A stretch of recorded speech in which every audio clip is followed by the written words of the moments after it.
नमस्कार दोस्तों, मैं अनिल कुमार शर्मा आपका स्वागत करता हूं Anil Sharma GB YouTube channel पर। अगर आप मेरे इस चैनल पर पहली बार विजिट कर रहे हो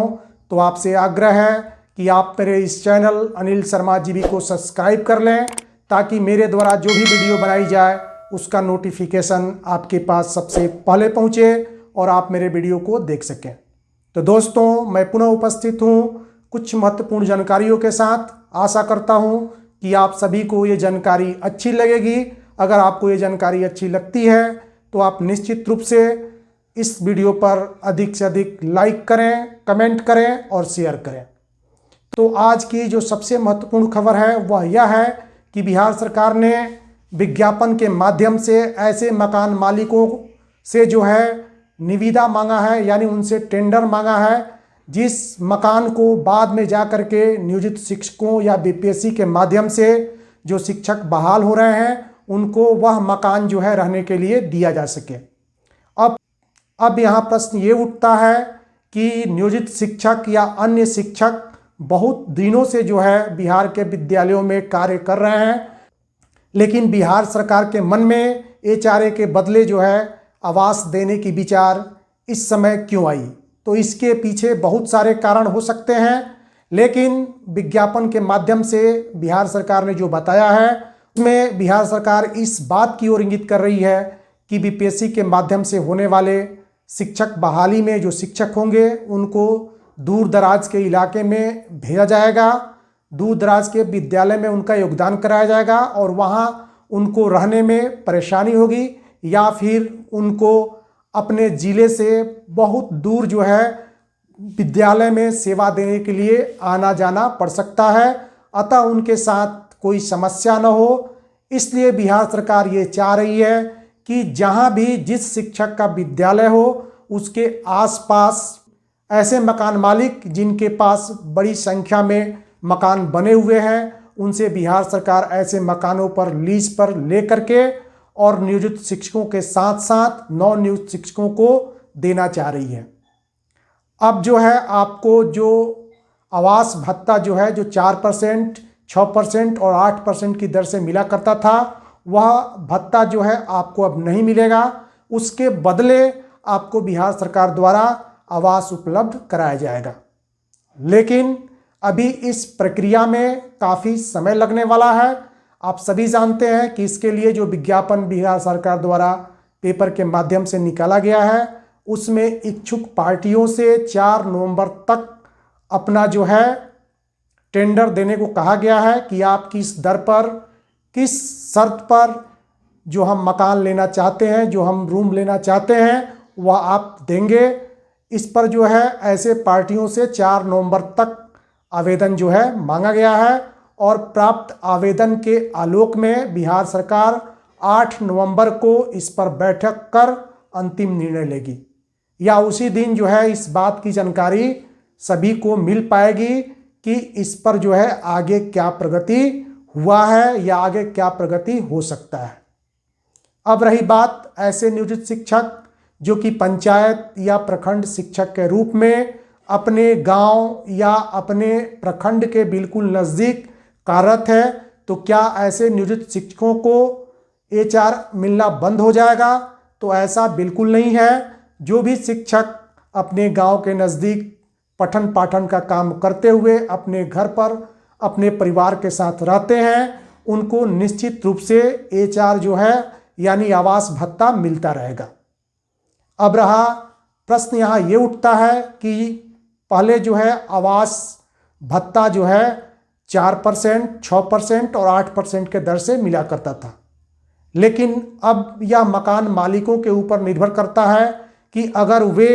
नियोजित शिक्षकों या अन्य शिक्षकों के लिए मकान अगर बिहार सरकार को उपलब्ध कराते हैं तो वह उसका जो है रेट क्या लेंगे, यानी वह प्रति कमरा बिहार सरकार से कितनी राशि की मांग करते हैं और इस राशि में वह कौन कौन सी सुविधाएं बिहार सरकार को उपलब्ध कराने वाले हैं। तो इससे जो है स्पष्ट है कि बिहार सरकार अगर कोई नियोजित शिक्षक अपने परिवार के साथ रहना चाहता है या खुद के मकान में रहना चाहता है तो निश्चित रूप से उन शिक्षकों को वही राशि प्राप्त होगी जो बिहार सरकार आवास के रूप में आवास मालिकों को जो है देगी। आप ये मान करके चलिए कि आपको अगर आवास भत्ता अगर आप ग्रामीण क्षेत्र में हैं तो 4% मिल रहा है, अगर आप शहरी क्षेत्र में हैं तो आपको 8% मिल रहा है। तो इससे आपका आवास भत्ता ज़्यादा ही मिलेगा, कम नहीं मिलेगा। तो अब ये बात तो स्पष्ट हो चुकी है कि चाहे अगर आपको रहने की सुविधा अपने घर में है तो आप अपने घर में रहिए, या फिर जो है अगर आप सुदूर इलाके से पठन पाठन का काम करने के लिए किसी सुदूर विद्यालय में जाते आते हों तो बिहार सरकार द्वारा उठाया गया कदम वैसे शिक्षकों के लिए काफ़ी लाभप्रद है, क्योंकि उन्हें अपने विद्यालय के पास रहने के लिए बिहार सरकार द्वारा मकान जो है उपलब्ध करा दिया जाएगा और वे शिक्षक शांतिपूर्वक उस मकान में रहते हुए अपने विद्यालय में पठन पाठन का काम जो है कर सकते हैं। तो दोस्तों आगे बढ़ते हैं। आगे जो महत्वपूर्ण बिंदु ये है कि जो समाचार आ रहा है उस समाचार के अनुसार बिहार सरकार नियोजित शिक्षकों से सक्षमता परीक्षा लेने पर जो है अड़ी हुई है, लेकिन साथ ही साथ ये भी समाचार प्राप्त हो रहे हैं कि बिहार सरकार के बहुत सारे ऐसे घटक दल हैं जो अभी भी बिहार सरकार से ये आग्रह कर रहे हैं कि आप जो बिहार के 4.25 लाख नियोजित शिक्षक हैं उनको उनके अनुभव के आधार पर जो है राज्यकर्मी का दर्जा दीजिए, क्योंकि उनके पास पढ़ने पढ़ाने का काफ़ी दिन का अनुभव है। उन्होंने यहाँ तक बिहार सरकार के सामने या मीडिया के सामने आकर के तर्क दिया है कि अगर कोई बड़ा अधिकारी आज से 15 साल पहले जो है किसी कंपटीशन को फेस करके अगर अधिकारी बनता है और हल्क आज जो है आप उसी परीक्षा में बैठिए और सफल होकर दिखाइए तो निश्चित रूप से उनके लिए यह काम जो है बहुत कठिन होगा और यह जरूरी नहीं है कि वो इस परीक्षा में सफल ही हो जाए। तो बहुत सारी पार्टियां मुख्यमंत्री से जो है आग्रह कर रही है। अब देखना यह है कि इन आग्रहों का मुख्यमंत्री के ऊपर कितना जो है असर पड़ता है, लेकिन ये माना जा रहा है कि बिहार सरकार जो नियोजित शिक्षक है उनसे कोई भी परीक्षा, चाहे वो विभागीय परीक्षा हो या सक्षमता परीक्षा हो, लेने की मूड में है, ताकि नियोजित शिक्षकों को आगे चल करके किसी भी प्रकार की गड़बड़ी या नुकसान का सामना न करना पड़े, या फिर राज्यकर्मी का दर्जा देने के बाद यह मामला जो है विधि संगत न हो और जो है कहीं ना कहीं यह मामला कोर्ट में न चल जाए। तो बिहार सरकार यहाँ फूंक फूंक कर कदम जो है रख रही है और यहाँ आप सभी को यह मानना पड़ेगा कि अगर हम सब परीक्षा के माध्यम से राज्यकर्मी बनते हैं तो निश्चित रूप से हम भी किसी के सामने यह कह सकते हैं कि हमें राज्यकर्मी का दर्जा ऐसे प्राप्त नहीं हुआ है, हमने भी राज्यकर्मी का दर्जा प्राप्त करने के लिए परीक्षा पास किया है और उसके बाद ही जो है हमें राज्यकर्मी का दर्जा मिला है। अब आपके मन में ये प्रश्न आ रहा होगा कि जो बीपीएससी से बहाल शिक्षक हैं और बिहार सरकार परीक्षा लेने के बाद नियोजित शिक्षकों को जो दर्जा देगी, क्या दोनों एक समान होगा? तो निश्चित रूप से बीपीएससी से पास जो नियोजित शिक्षक हैं या अन्य अभ्यर्थी हैं और जो बिहार सरकार द्वारा लिए गए परीक्षा से नियोजित शिक्षक सफल होंगे, उन दोनों का बिल्कुल जो है एक समान कैटेगरी होगा, यानी उन दोनों में किसी प्रकार का अंतर नहीं होगा। अंतर सिर्फ इतना होगा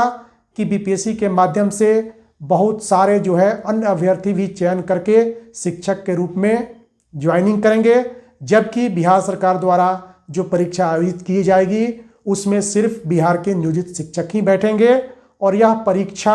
विभागीय परीक्षा के समान ही होगी। और आपको मालूम ही है कि इस परीक्षा का आयोजन बीपीएससी के माध्यम से न करके बिहार विद्यालय परीक्षा समिति द्वारा जो है किए जाने पर अधिक संभावना बन रही है। अब बहुत सारे हमारे दोस्तों के मन में ये प्रश्न उठ रहा होगा कि इसका सिलेबस क्या हो सकता है। तो इसका सिलेबस जो है बिल्कुल वैसे ही होगा जिस तरह से आपने दक्षता परीक्षा के समय सिलेबस जो है देखा था। एक वर्ग 1 से लेकर के 8 तक का जो सिलेबस होगा या जो प्रश्न पत्र तैयार किए जाएंगे वो बिल्कुल एक समान होंगे, क्योंकि 1 से 8 तक की जो भी कक्षाएं हैं या विद्यालय हैं वो प्रारंभिक विद्यालय के अंतर्गत आते हैं। इसलिए आप अपने मन से इस बात को निकाल दीजिए कि वर्ग 1 से 5 तक के लिए अलग प्रश्न पत्र तैयार किए जाएंगे और 6 to 8 के लिए अलग प्रश्न पत्र तैयार किए जाएंगे। ऐसा बिल्कुल नहीं होने वाला है। 1 से लेकर के वर्ग 8 तक का एक ही प्रश्न पत्र रहेगा और इसमें सभी नियोजित शिक्षक एक साथ बैठेंगे। अब रही 9, 10 और 11, 12 के प्रश्न पत्र के बारे में, तो यहाँ पर 9 और 10, 11, 12 में जो भी शिक्षक नियुक्त होते हैं, नियुक्ति जो है विषय विशेष पे की जाती है, तो उनके लिए अलग अलग प्रश्न जो है तैयार किए जाएंगे। लेकिन जो कुछ ऐसे प्रश्न हैं जो जैसे करंट अफेयर्स या फिर जो है बाल मनोविज्ञान, इस तरह के प्रश्न जो है सभी के प्रश्न पत्र में आपको देखने को मिल सकते हैं। आप इसको लेकर के ज़्यादा परेशान ना हो। आप पढ़ते और पढ़ाते आ रहे हैं, आपको किसी तरह की असुविधा नहीं होनी चाहिए, क्योंकि आप प्रतिदिन बच्चों के साथ,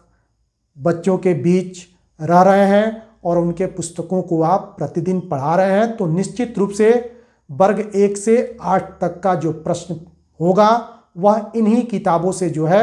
आपने प्रश्न पत्र के रूप में आएगा। लेकिन साथ ही साथ आपको थोड़ी बहुत जो है अपने स्तर से इस परीक्षा की तैयारी कर लेनी चाहिए। किसी एक विषय को ही पढ़ाते होंगे, जबकि प्रश्न पत्र में सभी विषयों से कुछ न कुछ प्रश्न रहेंगे ही। तो मेरा ये सुझाव होगा, वर्ग 1 से लेकर के वर्ग 8 तक के सभी विषय पर एक नोट्स तैयार कर लें और उस नोट्स को जो है